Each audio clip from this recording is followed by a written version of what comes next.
کیا ایسا بھی ہو سکتا ہے کہ ہسپتال میں داخل ایک عام مریض کے لیے حکومت F-16 جنگی جہاز فراہم کر دے تاکہ وہ دوسرے شہر سے ایک مشین لے کر فوری طور پر اس مریض والے ہسپتال پہنچائے؟ جی ایسا بالکل ممکن ہے، لیکن وہاں جہاں ریاست کے لیے اپنے ایک ایک شہری کی زندگی کوئی معنی رکھتی ہو۔ 4 اپریل 2016 کو ناروے کے قصبے بودو کے ہسپتال میں ڈیوڈ نامی پھیپھڑوں کا مریض داخل ہوا۔ لمحہ بلمحہ اس کی حالت بگڑ رہی تھی اور ڈاکٹرز اس کی مسلسل نگرانی کر رہے تھے۔ بالآخر ڈاکٹروں نے فیصلہ کیا کہ اب آپریشن کے بنا چارہ نہیں، لیکن مشکل یہ آن پڑی کہ اس کے آپریشن کے لیے ECM مشین کا ہونا ضروری ہے اور ہسپتال میں یہ مشین موجود نہیں۔ ادھر ادھر فون ہوئے، رابطے کیے گئے، معلوم ہوا 1200 کلومیٹر کی دوری پر سینٹ آلوس ہسپتال میں ECM مشین موجود ہے، لیکن مسئلہ یہ سامنے آیا کہ اگر 1.5 گھنٹے کے اندر مشین ہسپتال نہ پہنچی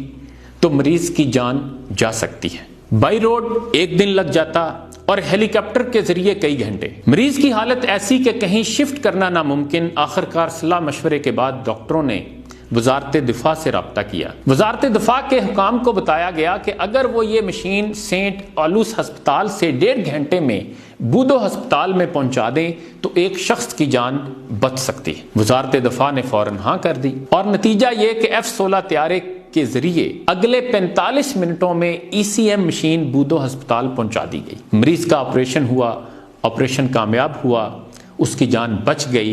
اور یہاں یہ بات بھی ذہنوں میں رہے کہ نہ صرف اس تمام پروسیس پر مریض کا 1 روپیہ نہ لگا، بلکہ ہسپتال داخلے سے صحت یابی تک سب کچھ مفت تھا۔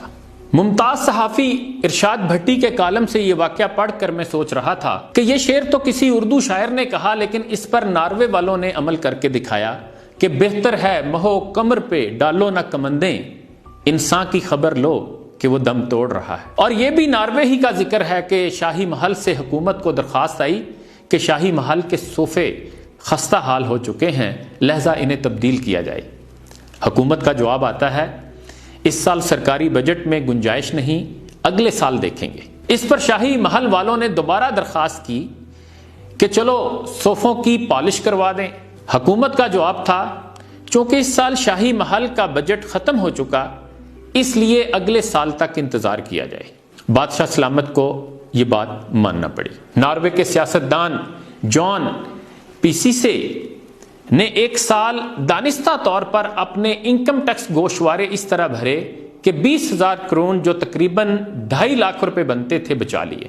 چند سالوں بعد یہ ناروے کا وزیر اعظم بن گیا۔ اس نے 1 مہینہ وزیر اعظم رہ کر استعفیٰ دے دیا اور استعفیٰ دینے کی وجہ یہ بتائی کہ چند سال پہلے میں نے جان بوجھ کر اپنے سالانہ انکم ٹیکس ریٹرن ایسے بھرے کہ 20,000 کروڑ بچا لیے تھے۔ میں جب سے وزیر اعظم بنا 1 رات بھی سکون سے نہیں سو سکا۔ میرے ذہن میں ہر وقت یہ خیال آتا رہا کہ جس قوم نے مجھے اپنا وزیر اعظم بنایا، میں نے اسی قوم سے بے ایمانی کی، لہذا میں سمجھتا ہوں میں اپنی قوم کی نمائندگی کے قابل نہیں۔ وزیر اعظم جان پیسیسے کا استعفیٰ منظور کر لیا گیا۔ یہ چند مثالیں ہیں ایسے معاشرے کی جو مردہ نہیں ہو چکے، جو زندہ ہیں، لیکن ہم ایسے بے حس، بے ایمان اور مردہ ضمیر ہو چکے ہیں کہ اب ہمیں ایسی مثالیں نہ تو کوئی شرم دلاتی ہیں اور نہ اپنے رویوں میں تبدیلی پر آمادہ کرتی۔ بس ہم ذہنی عیاشی کے لیے ایسی کہانیاں پڑھ لیتے یا موٹیویشنل سپیکرز کو سن کر سر کو دھن لیتے ہیں۔ وہاں یہ حالت ہے کہ عام مریض کا یہ پروٹوکول کہ F-16 طیارے حرکت میں آ جائیں۔ سرکاری اخراجات کی بات آئے تو بادشاہ بھی بے بس۔ ضمیر اور قومی ذمہ داری کے احساس کی آواز ایسی جاندار کہ وزیر اعظم اپنی کرسی کو ٹھوکر مار دے۔ اور ہمارے یہاں بس نہ پوچھیں کن چناروں کی بات کرتے ہو، کن سہاروں کی بات کرتے ہو، جن کے رخ پہ خزاں کے دھبے ہیں ان بہاروں کی بات کرتے ہو، اور جن سے ٹکرا کے کشتیاں ڈوبی ان کناروں کی بات کرتے ہو۔ پھر یہ کہتے ہیں سیاستدانوں کی کوئی عزت نہیں۔ اے خدا کے بندو، عزت ہوتی ہے با کرداروں کی، اصول پسندوں کی، سچ اور حق کے لیے کٹ مر جانے والوں کی۔ چوروں، ڈاکوؤں اور لٹیروں کی عزت نہیں ہوتی۔ اس نے قد کاٹ نکالا ہے زمانے میں بہت، وہ مگر سوچ کا بونا ہے، یہی رونا ہے۔ اللہ حافظ۔